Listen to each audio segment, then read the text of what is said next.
자, 유가도 말썽입니다. 시장도 말썽이지만 원자재 시장을 또 들여다봐야 되는데요. 며칠 전에 불과 한 2, 3일 전이죠. 유류 시장에서 큰 또 해프닝이 있었는데 이 기름과 관련된 이야기 좀 풀어볼까요? EBS 투자증권 리서치센터 중국 원자재 애널리스트입니다. 최진영 연구원 함께합니다. 어서 오십시오. 안녕하십니까? 중국 원자재. 딱 요때 타이밍이네요. 그러니까 이 중국 시장도 좀 빨리 코로나19가 진정이 되고 원자재 시장도 안정을 찾고 이러면은 주식시장은 급격하게 돌아설 것도 같은데 물론 기대감이긴 합니다. 아직까지는. 그렇게 될 조짐이 보이진 않는데 일단 원유 시장부터 한번 들여다볼까요? 지난 월요일 날 원유 시장에는 대참사가 있었다고 하죠. 과거에 유가 파동, 원유 파동 이런 건 기억이 납니다. 저희 어렸을 때는 그 기름통을 들고 주유소에서 줄을 서가지고 기름을 받으려고 이제 그때는 유가가 이제 많이 오를 때였고 그 이후에 또 유가가 이제 배럴에 한 100달러 선 넘어갔을 때도 있고 근데 이번에는 폭락을 했어요. 그렇죠. 네, 이건 어떻게 지금 시장을 들여다보고 있는 건가요? 예, 일단은 이번에 폭락의 주요 원인 같은 경우에는 아시다시피 수요에 대한 둔화 우려도 그동안 계속 존재해 있었는데 오펙의 이러한 오펙 플러스 회의가 불발됐다라는 측면이 더 강한 것 같습니다. 일단 1차적으로 지난주 금요일 날 오펙 플러스는 회의를 통해서 현행 감산 조치를 연장도 불발했고 거기다가 추가 감산도 불발되면서 1차적으로 유가가 빠졌었고요. 월요일 날에 2차적으로 빠졌던 거는 사우디가 증산을 얘기를 하고 거기다가 추가로 수출 확대를 위해서 사전적으로 OSP를 인하하겠다고 발표하면서 이러한 이슈가 발생했다고 보시면 될 것 같습니다. 사실상 이 같은 조치들은 과거에도 사우디가 증산을 하기 직전에 OSP를 인하한 적이 있거든요. OSP는 뭐죠? 예, 그 공식 판매 가격이라고 봐주시면 될 것 같습니다. 그렇기 때문에 이러한 조치들이 과거의 사례를 놓고 봤었을 때 한 번 더 증산을 하겠다라는 메시지 아닌가, 한 번 더 저유가로 회귀하겠다라는 조치가 아닌가 이렇게로 접근하시면 될 것 같고요. 네, 결국에는 오늘 지금 상단에도 있지만 러시아가 쏘아 올린 화산. 사실 타겟이 어디냐인데 어제 트럼프 대통령의 연설을 보니까 굉장히 표정이 불편한 기색이 코로나19 때문만은 아닌 것 같아요. 유류 시장에 대한 러시아의 그런 것도 좀 속내가 있는 것 같은데 문제는 단순히 값 떨어진다고 우리가 걱정하는 거는 우리 입장에서 보면은 사실 어불성설이죠. 기름 한 방울 안 나는 나라에서 기름 내려가는 거야 좋은데 거기에 파생된 금융 상품들이 이제 문제 아니겠습니까? 특히 그렇습니다. 미국의 이제 산유 업체들 이 회사채가 지금 그 금리가 아마 제가 알기로는 상당히 급등하는 걸로 알고 있고 오늘 아침에 이제 금융시장에 휘청거린 거는 신용 스프레드가 이례적으로 이렇게까지 확 벌어지는 경우를 본 적이 없다라는 트레이더들 얘기입니다. 그러니까 미국의 그 기준되는 금리, 그러니까 페드의 금리하고 회사채 금리가 완전히 지금 찢어졌어요. 그러니까 그렇죠. 결국에 도산하는 업체들이 많이 나온다라는 걸로 추론하기 때문인데 어떨까요? 셰일 오일 업체들 미국에 예. 상태가 궁금합니다. 예, 사실 셰일 기업들 같은 경우에는 BEP 자체가 그러니까 운송비를 감안한 최저 BEP가 WTI 기준으로 배럴당 37불이기 때문에 어떻게 보면은 그들의 손실이 더 안 좋을 수밖에 없겠습니다. 금리도 인하했는데 업황까지도 안 좋다 보니 회사채를 하이드 회사채를 발행을 한다 하더라도 이게 제대로 자금이 모집되기도 어려울 테고 자금 조달이 어려워지면은 자연스럽게 자연 감산이 이루어질 수밖에 없거든요. 이거는 과거 2015년 때도 이러한 비슷한 현상을 보였었는데 다만 이것이 유가에 미칠 영향에 대해서는 저는 아직은 판단하기에는 좀 섣부르지 않은가 그렇게 보고 있는데요.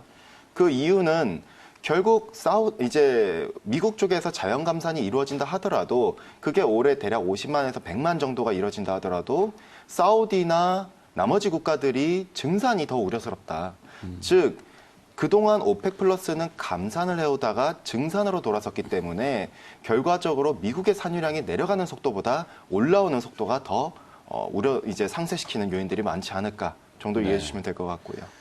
궁극적으로는 보면은 결국은 이 패권 경쟁, 미국과 중국의 이 G2 간에도 그랬고 나름의 힘의 싸움들을 보면은 산유국들 간에도 그런데 결국에는 산유국들 자신도 유가가 이렇게 급락을 하면은 자기 발등을 찍을 수도 있거든요. 예. 러시아도 유류가 상당한 굉장히 큰 포지션 비중일 텐데 어떤 자신감일까요?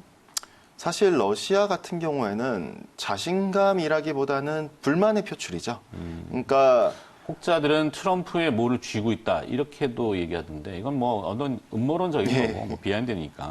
일단은 재정균형 유가만 놓고 보면은 러시아 같은 경우는 42.2불입니다. 그러니까 한마디로 지금의 현 유가 상황에서는 러시아도 살아남기가 어렵다고 보시면 될 것 같고요. 근데 다만 러시아가 그럼에도 감산에 동의하지 않고 이렇게 사우디랑 대척을 갖다 두는 이유는 어떻게 보면은 미국이라는, 즉 자기들이 아무리 감산을 하더라도 미국이 거기를 갖다 중간에 해집고 들어오고 수출 인프라도 미국이 계속해서 빠른 속도로 깔리고 있기 때문에 앞으로의 MS도 더 빠르게 뺏길 가능성이 농후합니다. 그렇기 때문에 러시아가 자기들한테 칼이 들어오는 걸 알면서도 이러한 조치를 갖다 한 것이 아닌가.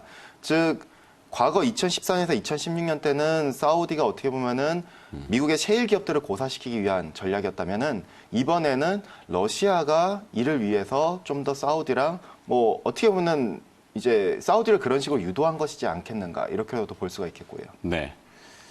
뭐 트럼프 대통령은 이 감세 정책을 지금 피고 있는데 감세에 따른 그 세수의 확충 비는 부분을 유가 하락이 이거 하여튼 궤변무리하게 막 얘기하고 있어요. 이분 스타일이 아닌데 그러다 보니 시장이 헷갈리는 거죠. 뭔 소리지 저게 뭐 이렇게 되는 건데.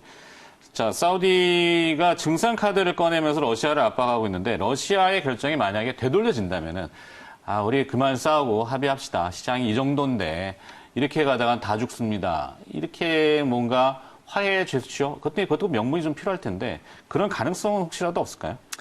가능성이야 사실은 있기는 합니다. 근데 저희는 그 가능성에 대해서는 사실 40% 정도로 보고 있고요. 일단은 각자 도생의 가능성을 60%로 놓고 보고 있는데 오펙 플러스 회의가 끝난 직후에 사우디는 이제 러시아 쪽은 분명 그 얘기를 해줬습니다. 합의 공조는 계속 유지될 수 있다. 그러면서도 동시에 UAE나 이란 쪽 에너지 장관이 얘기하기로는 앞으로의 다음 회의가 6월 달에 개최될 건데 다만 러시아만 동의를 한다면은 4월 이전, 즉 현행 감산 조치가 종료되는 3월 말 이전으로 한 차례의 별도 회의가 가능할 수 있다라는 식의 얘기를 갖다 해줬는데요. 어쨌든 3월 말까지는 저희는 좀 조심하게 접근할 필요는 있겠습니다. 그러니까 가능성은 가능성이지만 아무도 모르는 부분이기 때문에 어제도 사실 사우디가 JTC 회의를 갖다가 참석 안 하겠다 하면서 오펙 플러스 간의 공조가 좀 이제 잡음이 계속 이루어졌는데 네. 이것 역시도 계속 경계해야 되는 부분이기 때문에 당분간은 좀 조심하게 접근하자 이렇게 보시면 될 것 같고요. 네. 그럼 유가가 의미 있는 반등은 좀 어렵다고 보시는 건지 결국엔 뭐 치킨 게임 뭐 어느 쪽이 사망을 해야 되나? 유가와 치킨 게임 뭡니까 닭집 같은 것 느낌이 드는데 차라리 뭐 반등은 좀 어렵다 이렇게 봐야 됩니까? 예, 아무래도 지금 일단으로는 저희가 각자 도생의 가능성 시나리오, 저희가 3가지 시나리오를 접근했는데 각자 도생 시나리오에 대해서 조금 무게를 갖다 조금 더 두고 있긴 합니다. 그렇게 될 경우엔 WTI 같은 경우에는 가격의 레인지 자체가 하단이 25불, 상단이 50불 선으로 이렇게 유지되지 않을까 올해 같은 경우엔. 즉 코로나 이슈가 점진적으로 해소가 된다면은 수요는 개선되지만은 이 같은 서로 간의 치킨 게임이 계속 지속될 경우에는 올해 같은 경우에 유가의 하단과 상단이 지극히 제한되지 않을까 정도로 보시면 될 것 같고요. 네. 자, 그러면 앞으로도 지금과 같은 저유가 시대가 이어진다면은 우리 입장에서는 한때 이제 시장의 긍정의 시나리오를 찾을 때 삼저 시대, 신삼저 뭐 이렇게 표현도 했는데 금리 낮아지고 유가 낮아지고 통화 가치 또 절하되어 있는 그래서 우리 이머징이나 우리나라 같은 경우는 힘이 내공이 있기 때문에 상황만 역전된다면은 먼저 우리는 치고 나갈 수 있다 이런 긍정을 가서 심어드렸는데 머쓱합니다. 뭐 시장이 이렇게 망가져 버리니 잠깐 뭐 시간이 좀 여유가 돼서 좀 속보 하나만 좀 보고 가죠. 코로나19에 관련된 속보인데 확진자 수보다는 완치자 수가 조금 더 많이 늘고 있다고 합니다. 긍정의 그나마 이야기가 되지 않나. 신규 확진이 110명, 그다음에 완치자 177명, 발생 54일 만에 역전이 됐다. 이렇게 역전이 됐으면 좋겠습니다. 진짜로 바라는 바입니다. 다시 우리 최진영 연구원과 이야기를 나눠보고요. 하여튼 저유가 시대가 계속 연장이 된다면은 뭐 나쁠 거 없는 것 같은데, 그렇죠? 그렇죠. 사실은 만약에 이 코로나 이슈가 우리가 예상한 것보다 좀 더 빠르게 개선이 된다면은 나쁘지 않은데 근데 저희가 다만 살짝 우려하는 부분은 결국에는 2월 달에 제조업 PMI가 중국이 깨졌습니다. 네. 근데 3월 달부터 누가 깨질 것이냐? 결과적으로 2차 확산이 시작됐던 한국, 일본, 이탈리아, 이란이 깨질 거고요. 그 다음에 3차 확산에 대해서 시작된 미국, 이제 유럽에 있는 독일, 프랑스, 영국, 스페인 이쪽으로 3차 확산이 시작됐기 때문에 시차를 두고 연쇄적으로 제조업 PMI가 둔화되겠죠.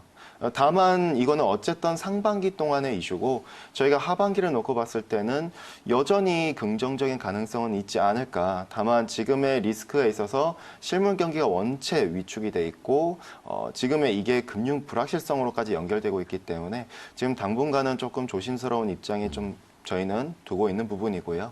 그렇기 때문에 사실은 이러한 상황에서는 저희가 자산을 갖다가 좀 전략을까지 추천드리자면은 네. 여전히 귀금속 쪽에 즉 무이자 자산인 귀금속 쪽에 좀 더 베팅해야 되지 않겠는가 좀 그렇게 보고 있고요. 귀금속, 예, 금, 예. 은, 뭐 금 쪽으로 좀 더 무게를 갖다 둘 금, 필요가 있겠고요.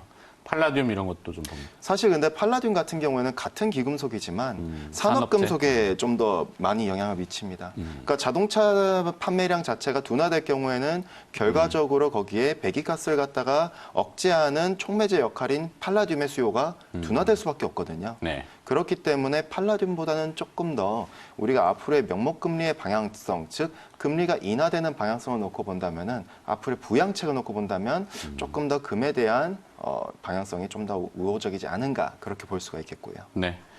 자, 정해진 질문은 여기까지인데 원자재와 중국도 같이 커버를 하고 계시니까 예.